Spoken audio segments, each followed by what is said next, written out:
olet täällä Ithakassa? No, mä olen nyt vierailevana tutkijana täällä Cornellin yliopiston Industrial and Labor Relations koulussa. No, minkälaista siellä yliopistolla täällä Amerikassa on?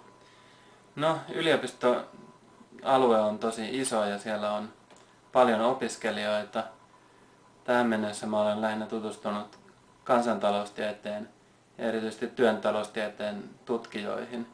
He ovat hyvin fiksuja ihmisiä ja hyvin orientoituneita työn tekemiseen. No, mitä sitten työajan ulkopuolella? Minkälainen luonto ja ympäristö täällä Ithakassa on viettää aikaa? Täällä on paljon hienoja vesiputouksia.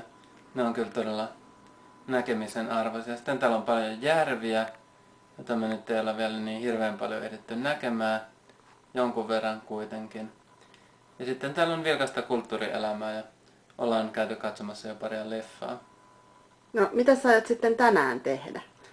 Tänään mulla on ensin lounas yhden osuustoimintatutkimuksesta vastaavan henkilön kanssa. Sitten täytyy tehdä jonkun verran töitä.